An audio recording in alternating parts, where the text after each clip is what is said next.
Hello and welcome to another video and podcast from fantasyfootballscout.co.uk. I'm back from annual leave and looking at another tricky captaincy week. It's straight back to a tricky calls ahead. My name is Joe and today I'm joined by David to see where we should be putting the armband. David, welcome. How are you? Yeah, very good. Thanks. Very apprehensive, like yourself, of this particular call because it does look tricky, doesn't it? And just to clarify, those of you who are wondering, the reason I sound so husky is, you can blame this man behind me, John Lundstrom. Quite the weekend for me. So I've lost my voice, but enough of it to still, I've just noticed as well. You've actually lost your beard. Has John Lundstrom managed to remove your beard as well as your voice? Yeah, he's that good. No, I suppose you would have missed this, Joe, because you've been on annual leave. I'm actually doing Movember, so the beard is gone just for now. I've been shaving this for the last few days, but I've been growing this, so I'm doing a Movember mustache. I'm going for the Callum Patterson. Those of you who remember what he looked like last year, that's what I'm aiming for. So if you want to sponsor my mustache and raise some money for Movember, for men's health, for prostate cancer and men's mental health, all that sort of stuff, then head to my Twitter and there's a donation link there. So a great cause. So yeah, I'm very excited to be a part of that this year. Brilliant. Well, good luck with that. Good luck with raising vital money for a very good cause there. Let's turn our attention to that captaincy and those tricky decisions. Looking at the fixtures, there's one that stands out, but I think for the wrong reasons, and that's Liverpool hosting Man City. It's a tough one to call, so it means it could be a great week to look elsewhere for a change. Leicester hosting an Arsenal defence that are giving up chances for fun. Is Jamie Vardy the best captaincy option? Yeah, I think he might be, yeah. So last week I urged a bit of caution on Leicester because, I think it was quite obvious that a trip to Palace was going to be harder than a trip to Southampton, and that is what happened. It's just that Vardy continued to bust those stats that you always remind us he's always busting, and scored anyway. I think it's 18 goals now in 20 matches under Brendan Rodgers. No one's even close, really, to in that 20-match period. No one's really close for goals scored. Home against Arsenal, he has a fantastic record against them. I can't remember the exact figures, but I do feel like he's always scoring against Arsenal. And right now, Arsenal are a club that not particularly, in a good place. Their captain is very much not in disgrace, but in hiding, I suppose. The manager is under a lot of criticism. We still haven't seen this team defend particularly well. Away from home, Leicester team that's absolutely in form. It's hard to see Leicester not winning this game. And just bearing in mind that Vardy seems to A, always score, B, is always involved when Leicester do score, and C, is always scoring against Arsenal. It is quite hard to look past it. And, I suppose I could reel off some stats. I'm sure you will as well. But then what will always happen, Joe, is you'll just out of nowhere be like, but Jamie Vardy's the stat buster, so it doesn't matter just forget anyway. Your stats. Chuck him away with Jamie Vardy. He scores. That's it. That's the only stat you need. He scores. But there are some stats for this fixture, I think, that are worth looking at. And I think that is Arsenal. Are they that bad in terms of the defence? So I look across all matches and, yep, they are. Only Villa and Norwich have conceded fewer shots than Arsenal. So you don't expect to see Arsenal down there with, promoted and recently promoted sides like that. So, yeah. Aston Villa, 213 goal attempts conceded. Norwich, 196 goal attempts conceded. Arsenal, 178. And then the next worst is Tottenham, 165 shots conceded there. So, yeah, Vardy, it's almost an irrelevance with Vardy, but it helps the rest of Leicester to know that they're dealing with a bad defence there. So it's not going to be, on paper, a tricky clash for their attackers. And as you said, Jamie Vardy just scores. And, there we go. I haven't got Jamie Vardy. Have you got Jamie Vardy? Oh, Joe, please don't ask me that. I had Jamie Vardy at the start of the season. I had him as well. No, I had him as well. Did get some balls, but he's gone now. I posted something on Twitter about players being essential and not essential. Now, my rank went from 100k to 50k on Saturday. Whoop whoop. Happy days. Very nice. It went back to 100k again on Sunday because I had no Leicester assets playing. So that's the power of Jamie Vardy. And I think in terms of overall rankings, I think he is essential. Yeah, I think he is too. I'm going to take My plan was always to get him back for game week 12. The only reason I didn't have him, I would have got him this week, had my placeholder for Vardy not been Aguero. Of course, he's playing that Southampton defence. And he did score, De Bruyne didn't score, neither did Sterling, but Aguero did. So that worked out quite nicely from a captaincy perspective. But it would have been really silly, I think, to go and get Vardy when I had Aguero. But the plan had always been to get Vardy because I completely agree with you. Yeah. The fixtures they've got coming up and the form he's in, he's kind of... one thing that we always struggled with Vardy previously was that he used to do really well against the top six, but then was a bit unreliable against everyone else. Now he's just great against everybody. So Arsenal at home, obviously top six side. So in theory, so probably going to do well there. Brighton away, Everton at home, Watford at home, Villa away, Norwich. I mean, the Villa and the Norwich games in game week 16 and 17 look incredible as well. And then of course with Man City and Liverpool in 18-19, then maybe people have a decision to make, but. Neither of those two teams have particularly defended too well this season. Man City have a fair few clean sheets, but we've seen them play some howlers, and Liverpool have just 2. So, over that period, there's not really anyone else who you really want to have as much as you want to have Vardy. I'm completely with you in terms of the rank thing as well. I had a great Saturday because of Aguero, because of the greatest player of all time, John Lundstrom. All of the Chelsea lot, everybody. I went up from 900k to about 500k. That's great. And then after Maddison and Vardy all did bits on Sunday afternoon, I was back down to 870 again. So my green arrow shrunk in size by about 400k. So I ended up with we're going to talk more about this. I'll talk more about this on the Scoutcast. But 65 points and a red arrow. That's the power of Vardy. He's turned the colour. He's removed your beard. He's removed my green arrow, turned it red. Get him in. Anyway, the one last thing I will mention about Jamie Vardy. This is the thing. Opposing fans. You think you're so funny having a pop at his wife and the Colleen Rooney thing. Stop it. You're just winding him up. And when Jamie Vardy gets wound up, he scores. He scores even more. So then he starts doing celebrations pretending to be an eagle. He loves it. If you're an opposing fan, so as a Brighton fan, Leicester against Brighton, I would be shouting, "Hello, Jamie Vardy, you're brilliant." That's it. Cheer him on, yeah. I'll be cheering him on. I am not going to be mentioning the detective saga involving his wife. Back to the Arsenal backline. Last week, Wolves' Jiminez took advantage of that. Is he a good shout for the armband as well? Home to Villa. Yeah, potentially. Yeah, I mean, Jimenez is starting to look like the player that I don't know if I'm going to be able to get in, which makes me a bit concerned. Villa, their defence is, I mean, it's capable of playing well, but at the same time, it's also capable of shelling quite a lot of shots. So in the last 4 away matches, they've conceded 65 shots in the box, more than anyone else. They did go to Man City, but so obviously that is factored into it. But across the whole season, they have been in the bottom 3 or 4 or 5 in any given game week over the last 4 shots conceded in the box. They do concede a considerable amount. And then, Jimenez has started to sort of, show some of that form that we wanted to see, that we saw last season, didn't quite see at the start of this season. And what I find really interesting, actually, is we did an article on the site last week.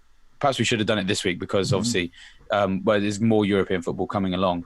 But interestingly enough, like when they play after European matches, they have actually been playing better. They've been having more shots. They've been having more shots on goal, shots in the box, and everything like that. So, when it comes to Wolves, just generally, but also for the captaincy as well, I wouldn't be too worried about the European commitments because they seem to be one of those teams that play better when their back's against the wall, a bit like, so they're better against the top 6, for example.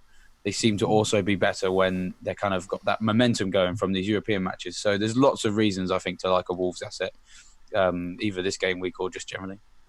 Yeah, I mean, I've got Jimenez in my side, so I've had him for a couple of weeks now. I probably got him a week early, so he didn't do much the previous week, but this week, there we go. That's the Jimenez I want. Currently, my bus captain and a bus team as they That's a copyright really for Always Cheating podcast there. They invented that because horrors could happen involving a pedestrian and a bus at any moment, so get your team sorted. So yeah, Jimenez is my bus captain, but I definitely want Jamie Vardy in there. So at the moment for me, Vardy top, Jimenez a second. I think he's a great option there. And one of the things I really liked, so this kind of is good for Jimenez, this stat, and it's good for Vardy as well. So it's looking at shots on target in the previous game week there, and I put some figures up there. And yeah, Jimenez is top there, 4 shots on target. Great stuff. That's great for Jimenez. But who did he play, and who is Jamie Vardy playing? Well, it's Arsenal, so it's probably going to be good for him as well. Both great shots, I think, for the captaincy. And we haven't mentioned any Liverpool and Man City assets yet, so we'll come to them a little bit later. But looking elsewhere as well, there's this is a good week, I think, to make some to make some captaincy calls that you perhaps normally wouldn't use, so the likes of Vardy or Jimenez as well. And now Manchester United, they've been in and out of fashion all season, particularly their attackers. Martial, is he fit? Who knows? Mysteriously not turning up for so many fixtures. But what do we think of Manchester United assets against the Brighton side that do love a red card? And and could they be good options, or is their blank against Bournemouth a little bit too off-putting? Yeah, I mean, the blank against Bournemouth is off-putting. Bournemouth's defence has improved of late, but obviously when United scored 3 against Norwich, I mean, I wasn't shocked. Who would be? I mean, that Norwich defence is terrible. So a lot of teams are going to score 2 or 3 goals against them. And prior to that, Manchester United's attack really was quite underwhelming. They were in the bottom 2 or 3 each game week for the previous 4 matches for XG from open play. XG just generally, there isn't a great deal to excite you about United. And the other thing is that against Bournemouth, it's a kind of mental thing. It's like in the past, right? If Man United went behind, so they were under Ferguson, for a neutral, you were like, okay, we're going to see a game now because we're going to see this team, come out of the traps, firing in the second half, really be putting the pressure on in the stoppage time and maybe turn this game around. But you don't really get the same feeling about that team anymore under Solskjaer. Like when they go down, they go concede the first goal, it kind of just completely knocks the whole team. And I'm not necessarily trying to say that Brighton are going to take the lead and then that's going to kill the game, but it's just everything about this United team just it's not enough there for me to captain one of their players. So Martial, you're absolutely right. Because he's still coming back from this injury that's kept him out for quite a while, it worries you a bit that he's either not going to start or he'll only play 60 minutes or something. In the last 4 game weeks, he's played 171 minutes, 5 shots, 4 in the box, 5 on target, which actually is really good. But again, it's just he's played 171 minutes in those last 4 game weeks for a reason. So can you captain him on the back of that? I'm not so sure. Rashford, I'd be a bit more encouraged by because he seems a lot more likely to start.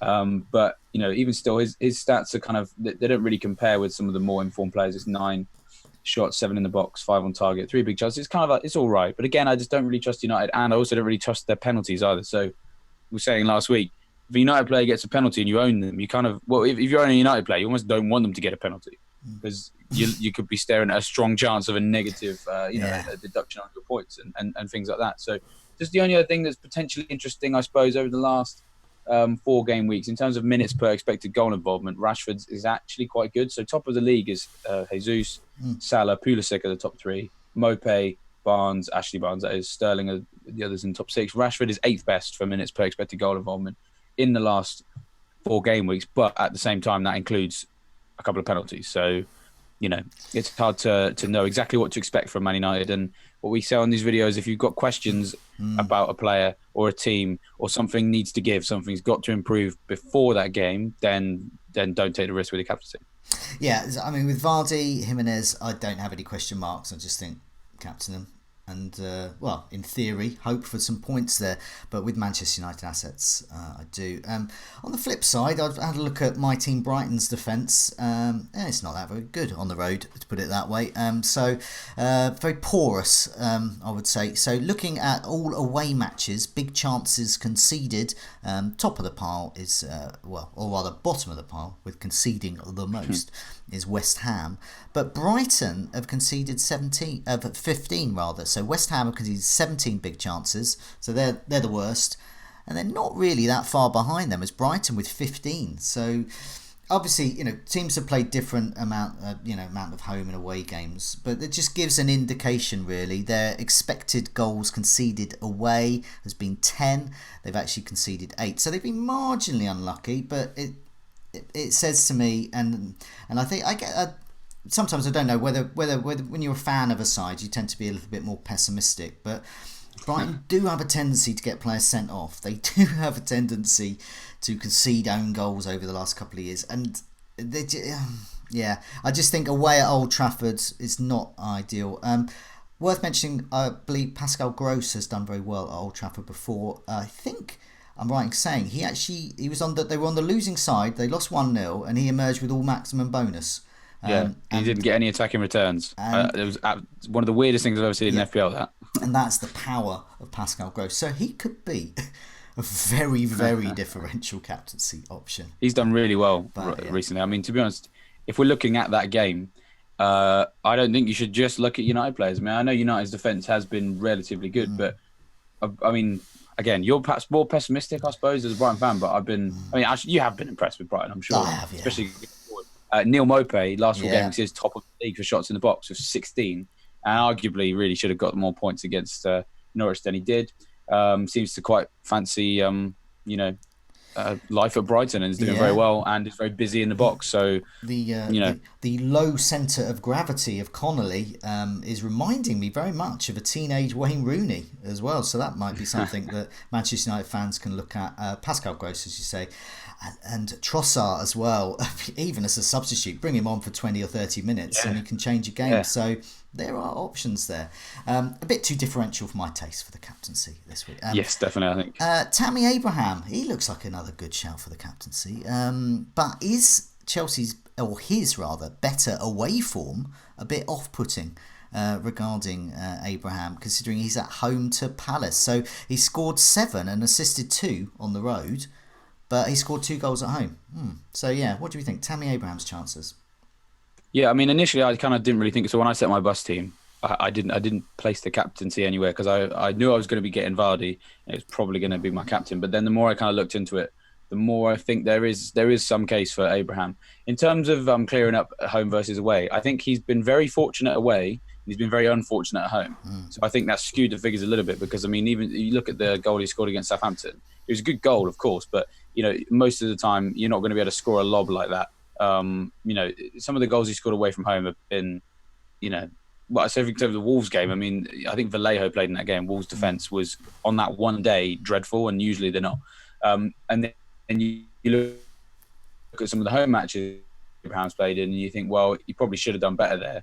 It was quite unfortunate. So against the Newcastle game especially was a really frustrating one, because that's when most of us captained him. And I'm pretty sure he hit the post, he hit the bar, he missed one at the back post. But we know he is usually clinical enough to put those away 9 times out of 10. He was just on that day, it didn't come off for him. So in terms of his home form, I'm not too bothered, because surely a player in a team as good as Chelsea is he's gonna get the rub of the green at home eventually. And then last four matches, interestingly enough, had the same number of shots in the box as Pulisic. So people will be considering Pulisic, he is as good as we maybe think he is. But I was just looking at minutes per expected goal involvement. It is below, your Aguero's and your Sterling. So you got a minute per XGI of 139.5. Ironically, it's below Fabian Balbuena, but he's still in the top 15 or 16. So he's still got the form that I'd be happy with. But the biggest thing for me was actually Palace defence away from home. In their last 4 away from home, they're in the bottom 4 for expected goals conceded. Now, obviously, I think a large number of that is going to be that Spurs game. But of course, this is another away match against a top 6 side, so that's also a London derby. So there could be, if Chelsea, play as well as Spurs did in that game, then maybe they can get something. So there's a few things. I'm not so certain I'm going to necessarily go with Abraham, but there's more to the case for Abraham than I kind of originally thought before I just had a look at some of the numbers. Yeah, I mean, I was just prompted by Scoutcast regular Andy was on Twitter earlier. Was thinking about Abraham for the captaincy and looking at the home and away thing. A lot of responses were, well, including for myself, saying not so keen because of those home and away stats. We read out the goals and the assists tally for each of those earlier, and it is off-putting, but.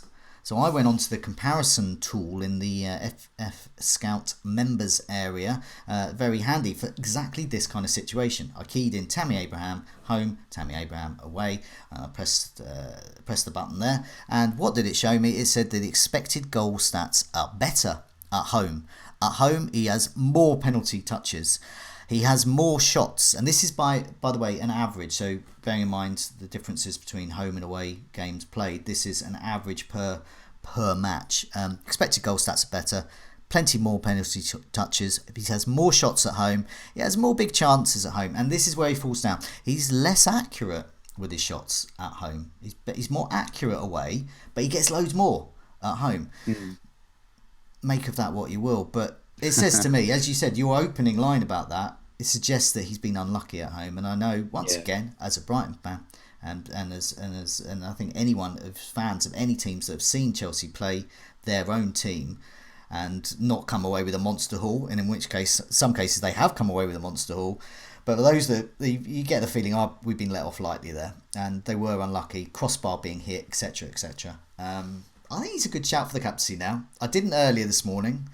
And it prompted me to have a look at the stats, and I actually think he's quite a good captaincy shout. Let's turn to Liverpool and Man City tie. We usually start off with the likes of Aguero, Sterling, and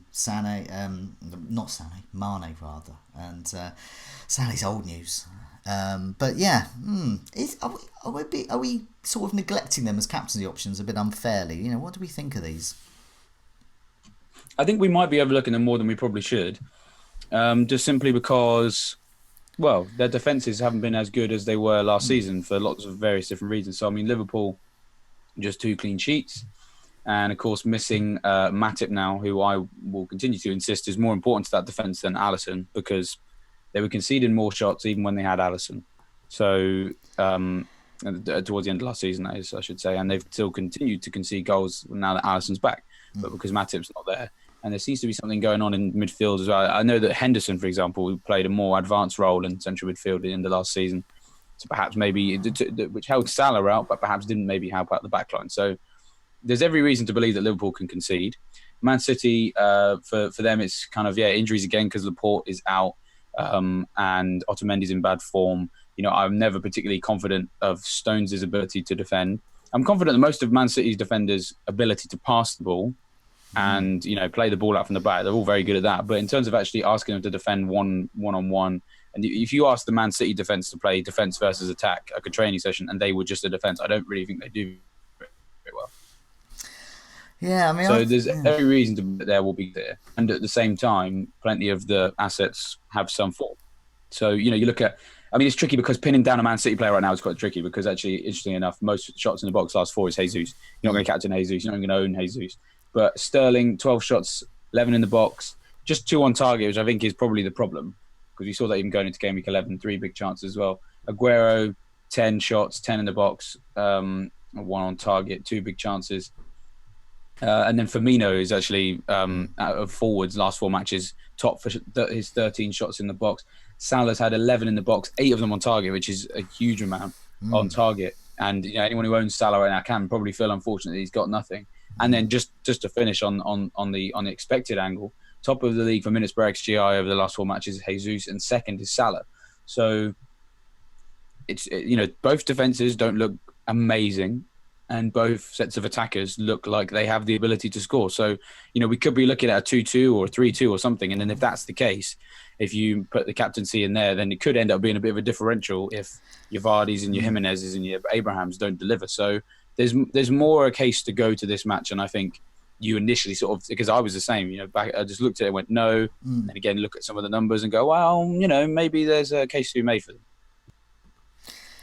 Yeah, I mean, I had a look at big chances just across the season. I mean, this is a useful reminder of what we're dealing with here.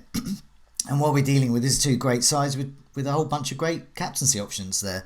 As you said, Aguero, big chances. Well, it's 13 there from just 7 starts. So Sterling, 12 big chances. Mane 11, Salah 9, Firmino 7, and Jesus was 7. These are the kind of so this is, I suppose, akin for expected goal nuts.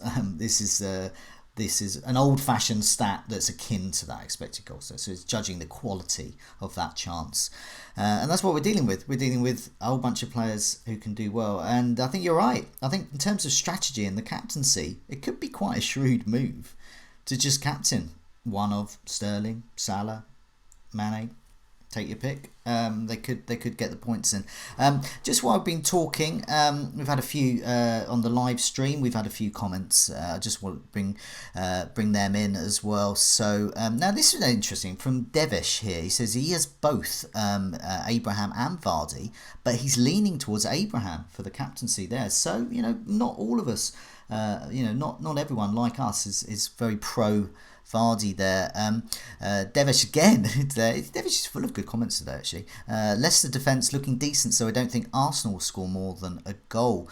So this responds to something that Frederick has been saying. Is Aubameyang a captain this game week? So that's a neat segue as we move to the bottom of the barrel.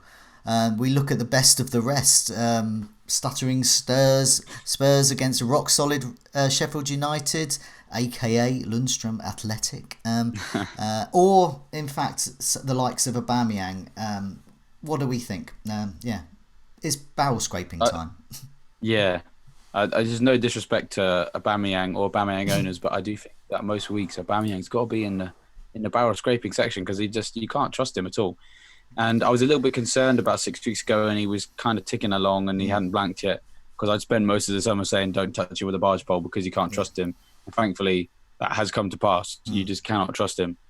He may still end the season up there for the Golden Boot. He may still end the season up there for top scorer amongst forwards, but because he just never does it when he's supposed to, and always does it when you don't expect it against some big teams, the teams that if he has a tough run where you're thinking, I'll take him out, that's when he'll get the points because he doesn't really follow the mould. I think he could potentially become the new Wilson.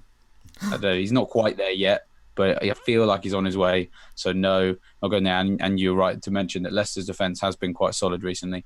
As for Spurs, they are playing Lundstrom's lads. So that's obviously one thing to put me off. Sheffield United are joint best for goals conceded this season, just 8. They've conceded fewer goals than Liverpool and Man City.